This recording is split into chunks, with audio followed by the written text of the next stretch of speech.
नमस्कार साथियों, कैसे हैं आप सभी। आशा करता हूं सभी लोग बढ़िया होंगे, अच्छे होंगे और अपने एग्ज़ाम की तैयारियों में सभी लोग लग रहे होंगे।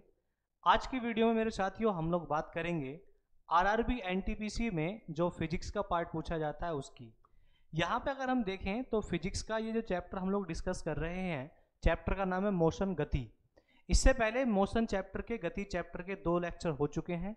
जिन्होंने वो वीडियो नहीं देखी है उनको जाके जरूर देखें, क्योंकि वहाँ से आपका बेस बन के इस चैप्टर का आएगा। देखो ये आपका जो फिजिक्स वाला पार्ट है, जो अगर हम फिजिक्स की बात करें तो फिजिक्स ऐसा नहीं है कि हम केवल एक वीडियो देख लेंगे तो उससे काम चल जाएगा, नहीं।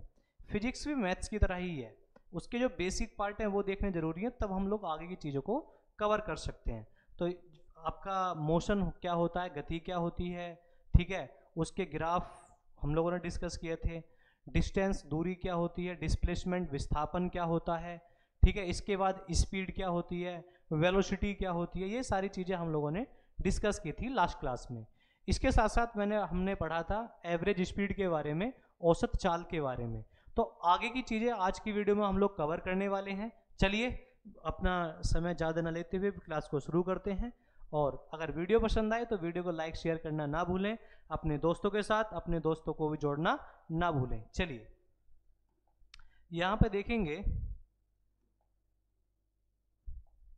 कलर चेंज कर लेते हैं। चलिए यहाँ पे देखेंगे, सबसे पहला है हमारा एवरेज वेलोसिटी, औसत वेग। अब क्वेश्चन ये आता है कि ये एवरेज वेलोसिटी, औसत वेग होता क्या है। तो जैसे आप लोगों को याद होगा, मैंने आप लोगों को बताया था औसत चाल के बारे में। क्या बताया था कि भाई कुल समय में जो कुल दूरी तय की जाती है, कुल समय में जो कुल दूरी तय की जाती है उसी को हम लोग क्या बोलते हैं, औसत चाल बोलते हैं। ऐसा हम लोगों ने पढ़ा था। कुल समय में जो कुल दूरी तय की जाती है उसी को हम लोग क्या बोलते हैं, औसत चाल बोलते हैं। तो उसी प्रकार से यहाँ पे किसकी बात हो रही है, यहाँ पे बात हो रही है औसत वेग की, वेलोसिटी की। तो ये जो आपकी वेलोसिटी है, वेलोसिटी का मतलब क्या होता है, डिस्प्लेसमेंट अपॉन टाइम, कि एक टाइम में, एक समय में जो विस्थापन तय किया जाता है उसी को हम वेलोसिटी बोलते हैं। बात क्लियर। तो यहाँ पे आप देखेंगे कि एवरेज की बात हो रही है, तो एवरेज में हम लोग क्या लेंगे, एवरेज में हम लेंगे टोटल डिस्प्लेसमेंट। और ये टोटल डिस्प्लेसमेंट में जो टाइम लग रहा है टोटल, उसका जो आपका रेशियो होगा उसी को हम लोग क्या बोल देंगे, एवरेज वेलोसिटी बोल देंगे। जैसे मैं आपसे कहूं कि भाई एक इंसान ने पहले कवर किया 50 मीटर का डिस्प्लेसमेंट और इसमें टाइम लिया 5 सेकंड का। कितने सेकंड का, 5 सेकंड का। उसके बाद उसने कवर किया 60 मीटर का डिस्प्लेसमेंट, इसमें कवर उसने टाइम लिया 3 सेकंड का, ठीक है। तो ऐसे ही उसने अलग अलग डिस्प्लेसमेंट कवर किए, अलग अलग विस्थापन तय किए और उनमें समय भी अलग अलग लिया। और मैं फिर आपसे पूछूं कि बताओ कुल वेग बताओ, एवरेज वेलोसिटी बताओ क्या होगी, तो आप लोग क्या करोगे, सारे डिस्प्लेसमेंट को ऐड कर दोगे और सारे टाइम को ऐड कर दोगे। तो डिस्प्लेसमेंट को टाइम से डिवाइड कर दो, क्या आंसर आ जाएगा, आपका एवरेज वेलोसिटी निकल के आ जाएगा। बात क्लियर। तो अगर मैं बात करूं यहां पे, अगर मैं बात करूं आपसे एवरेज वेलोसिटी की, तो ये जो आपका एवरेज वेलोसिटी का फॉर्मूला होता है, ये वाला ही मत लिखना, ये वाला नहीं लिखना, ये अभी इसका ऊपर वाले का पार्ट बता रहा हूं मैं, ठीक है। तो अगर हम एवरेज वेलोसिटी की बात करें, औसत वेग की बात करें, तो एवरेज वेलोसिटी का फॉर्मूला क्या होता है, एवरेज वेलोसिटी का फॉर्मूला होता है टोटल डिस्प्लेसमेंट कुल विस्थापन, टोटल डिस्प्लेसमेंट कुल विस्थापन डिवाइड बाई टोटल टाइम कुल समय, ठीक है। आपको याद रखना है जो आपका एवरेज वेलोसिटी होता है, औसत वेग होता है, उसका फॉर्मूला क्या होता है, उसका फॉर्मूला होता है हमारा total displacement upon total time, कुल विस्थापन बटे कुल समय। बात क्लियर। ये इस वाले का नहीं है, ये अगले पॉइंट का, ये आगे अभी आपको समझाऊंगा। अभी बस यहाँ याद रखो कि total displacement covered in a time in total time is known as average velocity. तो एवरेज वेलोसिटी का फॉर्मूला क्या होगा, total displacement upon total time. Unit क्या होगी इसकी, यूनिट वही रहेगी, metre per second. Average velocity की यूनिट क्या होगी, मीटर पर सेकंड। बात क्लियर। तो ये आपको याद रखना है, फॉर्मूला लिख लीजिए। फिर उसके बाद दूसरी लाइन क्या लिखी हुई है, इसका मतलब मैं आपको समझाता हूं, ठीक है। इसका स्क्रीनशॉट ले लीजिए सभी लोग। चलिए नोट कर लीजिए, स्क्रीनशॉट ले लिया होगा आपने। अब देखिए इसको समझाता हूं कि हमारा ये दूसरी लाइन का मतलब क्या है।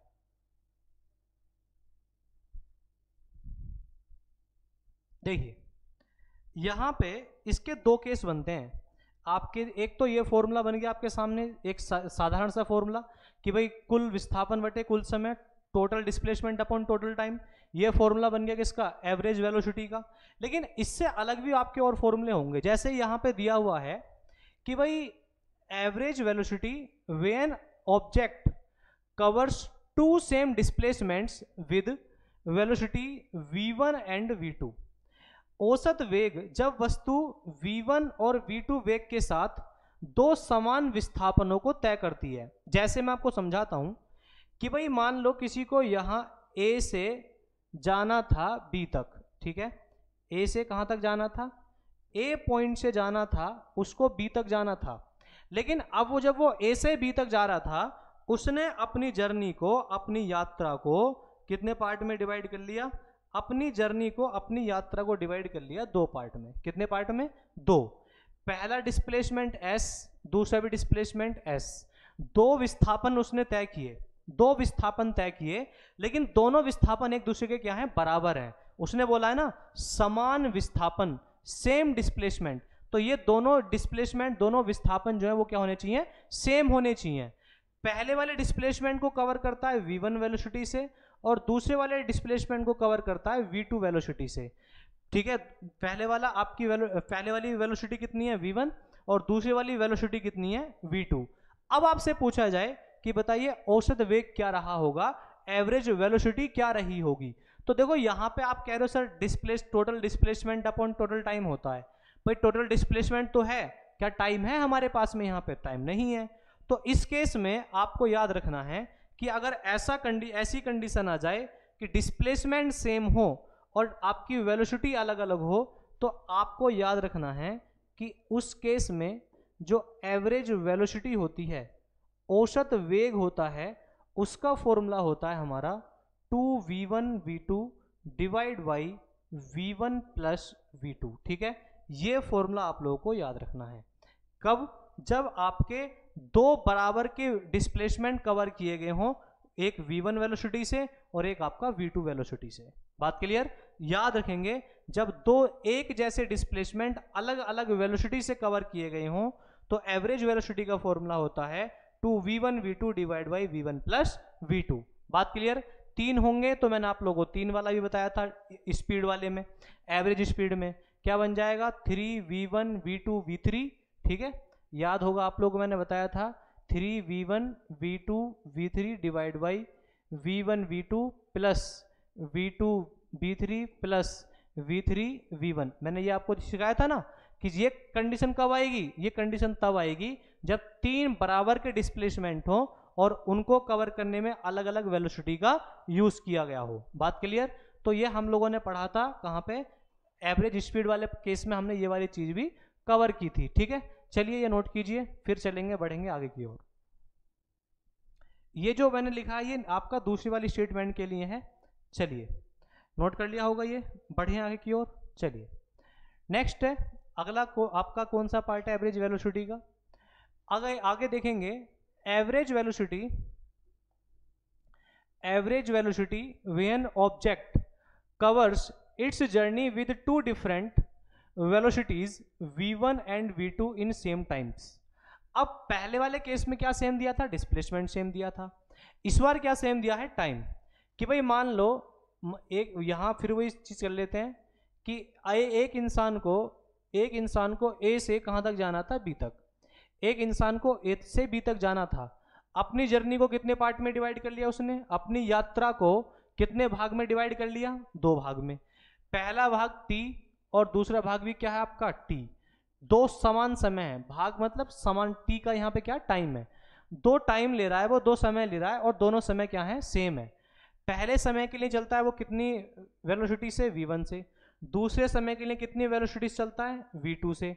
आपसे पूछा जाए कि अब बताइए एवरेज उसकी वेलोसिटी क्या होगी, तो देखेंगे जब टाइम सेम होंगे, जब समान समय होंगे, तब आपकी जो एवरेज वेलोसिटी होगी, जब समान समय होगा तब एवरेज वेलोसिटी जो होगी, औसत वेग जो होगा वो होगा हमारा v1 plus v2 divide by 2। ठीक है।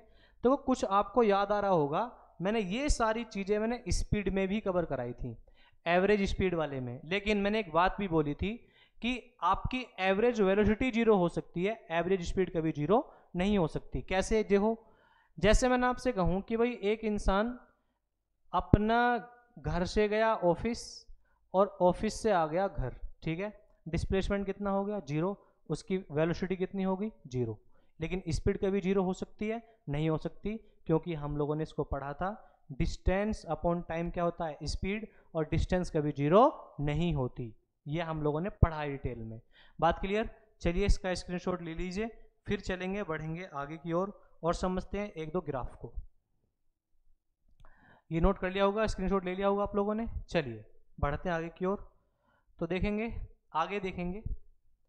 अब आपका ये जो चैप्टर है ना, इस चैप्टर में मेरे साथियों आपके एग्जाम में ग्राफ से क्वेश्चन और पूछे जाते हैं, है ना। तो एक दो हम लोग ग्राफ के बारे में समझते हैं।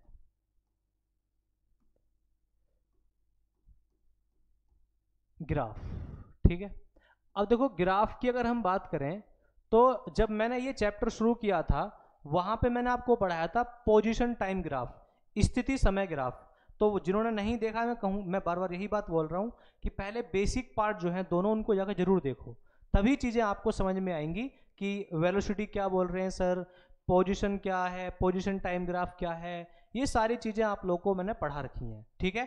तो देखेंगे यहाँ पे, अगर मैं ग्राफ की बात करूं तो ग्राफ में हम लोग क्या करते हैं, इस प्रकार से दो एक्सिस लेते हैं, दो अक्ष लेते हैं। आपको पता है इस वाले एक्सिस को जब हम इस प्रकार से हॉरिजेंटली चलते हैं, हम क्षैतिज दिशा में चलते हैं, तो क्षैतिज की ओर जब हम चलते हैं इसे हम कहते हैं एक्स एक्सिस।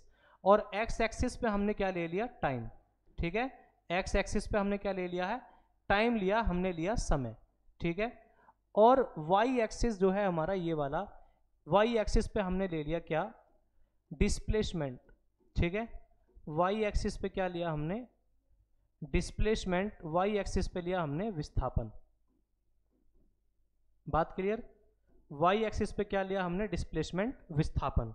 तो आपसे पूछेगा कि बताइए डिस्प्लेसमेंट टाइम ग्राफ, विस्थापन समय ग्राफ, ध्यान सुनना क्या बोल रहा हूं मैं, डिस्प्लेसमेंट टाइम ग्राफ, विस्थापन समय ग्राफ में अगर कोई आपका कर्व बनता है, तो मान लो ये वाला कर्व है ये, ठीक है, ये कर्व, ये बीच में जो बना है इसको हम कहते हैं वक्र, कर्व, वक्र, ठीक है।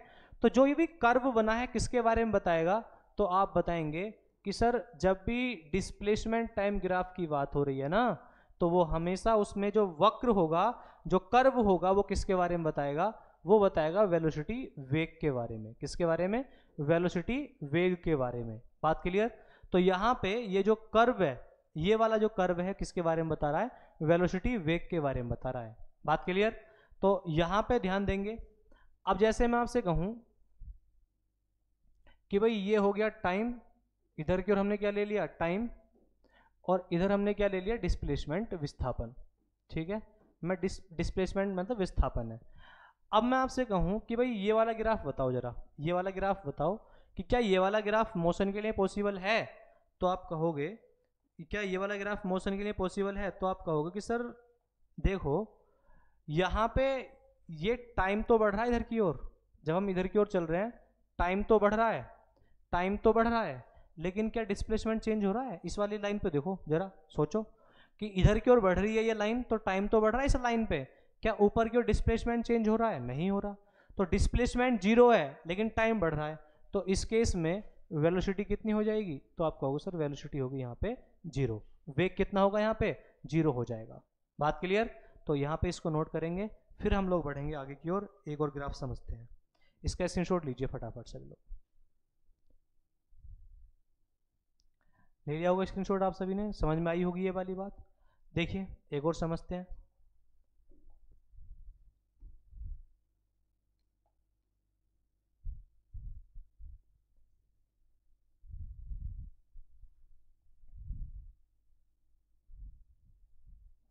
देखिए अगर मैं बात करूं इस प्रकार से कि ये ले लिया मैंने टाइम, समय, इधर की ओर टाइम, समय, और इधर की ओर हमने क्या लिया, डिस्प्लेसमेंट, विस्थापन, ठीक है।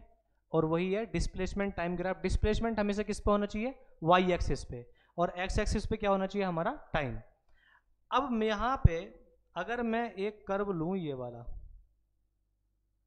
ये ठीक है, तो ध्यान देंगे आप जरा ये बताओ कि लगातार यहाँ पर डिस्प्लेसमेंट टाइम भी बढ़ रहा है और डिस्प्लेसमेंट भी बढ़ रहा है, टाइम भी बढ़ रहा है, डिस्प्लेसमेंट भी बढ़ रहा है, टाइम भी बढ़ रहा है, डिस्प्लेसमेंट भी बढ़ रहा है, दोनों सेम रेट से बढ़ रहे हैं ना, तो आपका बिल्कुल बढ़ रहे हैं। तो अगर ऐसा कभी कोई कर्व आ जाए तो ध्यान देंगे ये वाला जो आपका ग्राफ होगा वो हमेशा बताएगा किसको, यूनिफॉर्म मोशन को। किसके बारे में, यूनिफॉर्म मोशन के बारे में बताएगा। ये बताएगा आपका हमेशा एक समान गति के बारे में, ठीक है, ये किसके बारे में बताएगा, एक समान गति के बारे में। तो ध्यान देंगे जब भी आपकी अगर इस प्रकार का ग्राफ आएगा, ठीक है, तो इस प्रकार का जो ग्राफ होगा वो किसके बारे में बताएगा, जब डिस्प्लेसमेंट टाइम ग्राफ दिया हो और इस प्रकार का कर्व दिया हो तो यहाँ पे मोशन क्या रहेगा, यूनिफॉर्म मोशन रहेगा। क्यों, क्योंकि यहाँ पे जो वेलोसिटी है, जो वेग होगा वो क्या रहेगा, कांस्टेंट, ठीक है, वेलोसिटी वेग क्या रहेगा, कांस्टेंट। अब मान लो मैं जा रहा हूँ और मैं अपनी स्पीड को ना घटा रहा हूँ ना बढ़ा रहा हूँ, तो मेरा मोशन कैसा होगा, यूनिफॉर्म मोशन। बात क्लियर। तो ये ग्राफ भी आप लोगों को याद रखना है, इसको भी नोट कर लीजिए और फिर हम लोग बढ़ते हैं, चलते हैं आगे की ओर। समझ में आई बात। चलिए नेक्स्ट आगे बढ़ते हैं, और आगे क्या है आपका, नेक्स्ट है हमारा एक्सेलरेशन, त्वरण। एक्सेलरेशन त्वरण क्या होता है भी, एक्सेलरेशन त्वरण क्या होता है। मान लो आप लोग गाड़ी चला रहे हो, है ना, गाड़ी चला रहे हो और गाड़ी धीमे चल रहे हो, आपका दोस्त कहे गाड़ी को एक्सेलरेट कर, कहते हैं ना गाड़ी को एक्सेलरेट कर, तो क्या करते हो आप, गाड़ी की रेस देते हो, रेस देते हो ना गाड़ी को, वो गाड़ी को रेस देते हो तो गाड़ी की वेलोसिटी बढ़ जाती है। तो एक्सेलरेशन का मतलब होता है चेंज इन वेलोसिटी, ठीक है, चेंज इन वेलोसिटी या फिर rate of change of velocity. बात क्लियर। तो rate of change of velocity is known as acceleration. It is a vector quantity, it can be zero, positive और and negative, ठीक है। तो अगर हम बात करें एक्सेलरेशन की, तो एक्सेलरेशन का फॉर्मूला क्या होता है sir, a is equal to v minus u divide by t, ठीक है। एक्सेलरेशन का फॉर्मूला क्या होता है, एक्सेलरेशन का फॉर्मूला होता है हमारा a is equal to v minus u divide by t, जहाँ पे आपका v क्या है, तो v है हमारी फाइनल वेलोसिटी, v क्या है, फाइनल वेलोसिटी, अंतिम वेग, अंतिम वेग, ठीक। u क्या है यहाँ पे, तो u है हमारी इनिशियल वेलोसिटी, इनिशियल वेलोसिटी, प्रारंभिक वेग, इनिशियल वेलोसिटी प्रारंभिक वेग। बात क्लियर। और t क्या है यहाँ पे, t है आपका टाइम, t क्या है, टाइम समय। बात क्लियर। t क्या है यहाँ पे, टाइम समय। तो यहाँ पे देखेंगे कि रेट ऑफ चेंज जो क्या लिखा हुआ है, rate of change in velocity. तो वेलोसिटी जो हो, कोई मान लो पहले कोई ऑब्जेक्ट था किसी और वेलोसिटी से चल रहा था, अब अचानक से अपनी वेलोसिटी को उसने चेंज कर दिया, तो वेलोसिटी में जो चेंज आया है और उसमें लगने वाला जो टाइम होता है उसी को हम लोग क्या बोलते हैं, एक्सेलरेशन बोल देते हैं। बात क्लियर। यूनिट क्या बनेगी इसकी, तो देखो इसकी यूनिट होगी मीटर पर सेकंड स्क्वायर। याद रखेंगे जो एक्सेलरेशन होता है उसकी जो यूनिट होती है वो क्या होती है, मीटर पर सेकंड स्क्वायर। बात क्लियर। तो वेग परिवर्तन की दर को हम लोग क्या बोलते हैं, त्वरण कहते हैं। यह एक सदिश राशि है, मैंने आप लोगों को बताया था वेक्टर और स्केलर, ठीक है। सदिश और अदिश क्या होते हैं ये मैंने समझा रखा है आप लोगों को। तो आपसे पूछेगा कि बताइए जो एक्सेलरेशन होता है, त्वरण होता है, वो कैसी क्वांटिटी है, वो स्केलर है या वेक्टर है। तो आप ध्यान देंगे जो हमारा एक्सेलरेशन होता है वो कैसी क्वांटिटी है, वो होती है वेक्टर, वो सदिश राशि होती है। मतलब इसमें डायरेक्शन और मैग्नीट्यूड दोनों देखे जाते हैं, दिशा और परिमाण दोनों देखे जाते हैं। बात क्लियर। यह शून्य भी हो सकता है, धनात्मक भी हो सकता है और ये आपका ऋणात्मक भी हो सकता है। अब ये देखो शून्य कैसे हो सकता है, शून्य ऐसे हो सकता है कि मैं आपसे कहूं कि भाई ऑब्जेक्ट जो है वो अपनी वेलोसिटी को चेंज ही ना करे, भाई जैसे वो चल रहा है वैसे का वैसे ही चलता रहे। तो जब ये दोनों वेलोसिटी अगर सेम ही रहेंगी, इनिशियल वेलोसिटी और फाइनल वेलोसिटी अगर सेम ही रहें, अगर चेंज ही ना हो, तो एक्सेलरेशन कितना हो जाएगा? जीरो। तो आपसे पूछेगा कि एक्सेलरेशन जीरो होता कब है, तो याद रखेंगे जब बात आती है किसकी? यूनिफॉर्म मोशन की। किसकी? यूनिफॉर्म मोशन की। ठीक, याद रखेंगे जब एक समान गति की बात होगी। ठीक है, जब एक समान गति की बात होगी तो याद रखेंगे उस केस में एक समान गति में यूनिफॉर्म मोशन में जो आपका त्वरण होता है, एक्सेलरेशन होता है, वो कितना होता है? जीरो होता है। ठीक है, इसको नोट कर लेना। In uniform motion acceleration remain zero. ठीक, जो आपका एक समान गति की बात करते हैं तो वहां पे आपका त्वरण कितना हो जाता है? जीरो हो जाता है। क्यों? क्योंकि वहां पे इनिशियल वेलोसिटी और फाइनल वेलोसिटी दोनों ही क्या होती हैं? आपकी सेम होती हैं। बात क्लियर? तो इसको एक बार स्क्रीनशॉट लीजिए, फिर बढ़ते हैं, चलते हैं आगे की ओर। ठीक है, नोट कर लिया होगा आप लोगों ने। चलिए आगे की ओर चलते हैं, आगे की ओर देखते हैं। इस चैप्टर का लास्ट पार्ट है, आप लोगों ने पढ़ा होगा इक्वेशन ऑफ मोशन, गति के समीकरण। तो हम लोगों ने पढ़े हैं गति के कितने समीकरण होते हैं? 3 समीकरण हम लोगों ने पढ़े हैं। पहला इक्वेशन क्या आता है? v is equal to u plus a t, आपके सामने लिखा हुआ है v is equal to u plus a t. दूसरा क्या होता है? मैं इसको बड़ा करके लिख देता हूँ आपका। पहला इक्वेशन क्या होता है? v is equal to u plus a t. ठीक है, यहाँ पे v क्या है? तो v है फाइनल वेलोसिटी, आपको मैंने बताया था, लिख लेना सबका मतलब। v का मतलब क्या है? Final velocity. u का मतलब इनिशियल वेलोसिटी, प्रारंभिक वेग। a का मतलब एक्सेलरेशन और t का मतलब क्या है? यहाँ पे टाइम है। दूसरी इक्वेशन क्या होती है सर? तो वो दूसरी होती है s is equal to u t plus half a t square. ठीक है, दूसरी इक्वेशन क्या होती है? s is equal to u t plus half a t square. S क्या यहाँ पे? स्पीड नहीं है, एस है यहाँ पे डिस्प्लेसमेंट, विस्थापन। एस क्या यहाँ पे? डिस्प्लेसमेंट, विस्थापन है। यू क्या है? इनिशियल वेलोसिटी, प्रारंभिक वेग है। टी क्या है? टाइम। ए क्या यहाँ पे? एक्सेलरेशन, त्वरण है। और टी फिर टाइम ही है। तीसरी इक्वेशन क्या है? तीसरी इक्वेशन है हमारी v square is equal to u square plus 2as। ठीक है, v मतलब ये स्मॉल v लिखना है। ठीक है, स्मॉल v लिखना है इसको, स्मॉल v और स्मॉल u। तो स्मॉल v का स्क्वायर मतलब फाइनल वेलोसिटी का स्क्वायर बराबर इनिशियल वेलोसिटी का square plus 2 acceleration into displacement. ठीक है, तो ये हमारी 3 इक्वेशन होती हैं किसकी? मोशन की। गति के कितने समीकरण होते हैं हमारे? ये 3 समीकरण होते हैं। पहले इन तीनों को लिख लीजिए, फिर उसके बाद यहाँ पे इनके ऊपर जो क्वेश्चन है उनको करते हैं।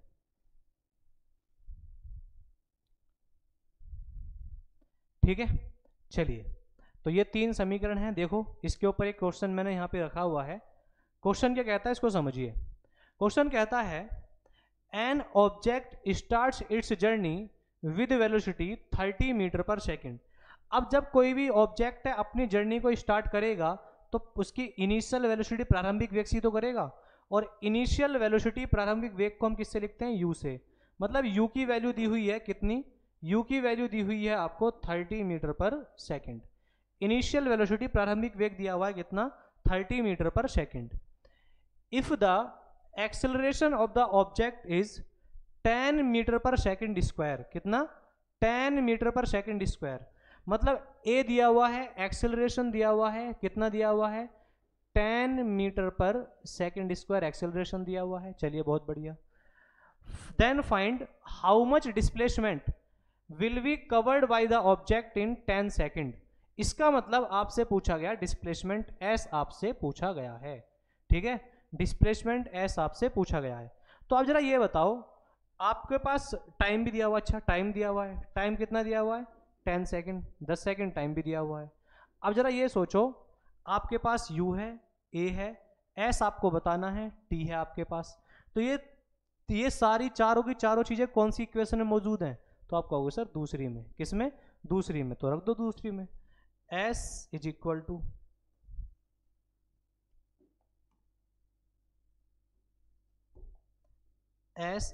टू यू की वैल्यू कितनी है आपकी? 30।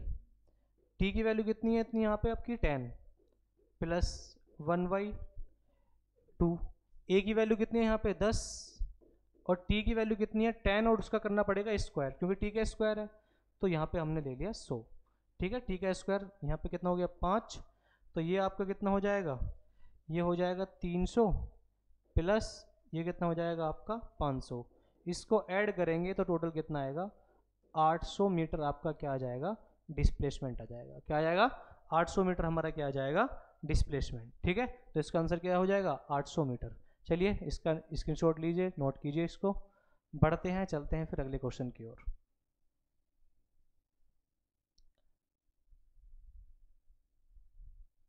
कर लिया होगा नोट आप लोगों ने। चलिए देखते हैं अगला क्वेश्चन क्या कहता है। अगला क्वेश्चन है an object starts its journey with velocity 20 metre per second. अपनी जर्नी को स्टार्ट कर रहा है, तो जब जर्नी को स्टार्ट कर रहेगा तो यू से करेगा ना इनिशियल वेलोसिटी से, तो यू की वैल्यू कितनी दी हुई है, यू की वैल्यू दी हुई है 20 मीटर पर सेकंड। चलिए बहुत बढ़िया। After some time its velocity of the object becomes 30 metre per second. मतलब दूसरी वेलोसिटी मतलब फाइनल वेलोसिटी यू ले लेंगे इसको, और यू कितना दिया हुआ है 30 मीटर पर सेकंड। ठीक है, चलिए if the acceleration of the object is 5 metre per second square, मतलब त्वरण दे दिया, एक्सेलरेशन ए दे दिया आपको, ए कितना दे दिया उसने 5 मीटर पर सेकंड स्क्वायर, ए भी दे दिया। चलिए बहुत बढ़िया, एक्सेलरेशन दे दिया। अब आपसे पूछा गया है then find how much displacement is covered by the object, मतलब एस आपसे पूछा गया है। अब जरा याद करो u v a और s ये चारों ही चीजें कौन सी इक्वेशन मारी हैं, तीसरी मारी है ना। तीसरी इक्वेशन क्या लिखवाई थी मैंने, वो लिखवाई थी v square is equal to u square plus 2as, ये लिखवाई थी ना। तो जरा इसमें रख दो, देखो v की वैल्यू भी है, u की वैल्यू भी है, आपके पास a की वैल्यू है, s आपको निकालना है। ठीक है, ये आपके लिए अब होमवर्क है, इसको आप करो जरा। ये आपके लिए होमवर्क हो गया, जो आंसर है कमेंट बॉक्स में जाके बताना है। इस चैप्टर में इतनी चीज़ें आपसे पूछी जाती हैं। इस चैप्टर की ये तीसरी वीडियो है, इससे पहले 2 वीडियो और हैं, उनको जाके देखो, आपको बेसिक समझ में आएगा। ठीक है, और इसका आंसर आपको कमेंट बॉक्स में जाकर जरूर बताना है। बाकी आपसे मुलाकात होगी नेक्स्ट चैप्टर के साथ फिजिक्स के। वीडियो पसंद आई हो तो वीडियो को लाइक करना ना भूलें, चैनल को सब्सक्राइब करना ना भूलें। चलिए, थैंक यू।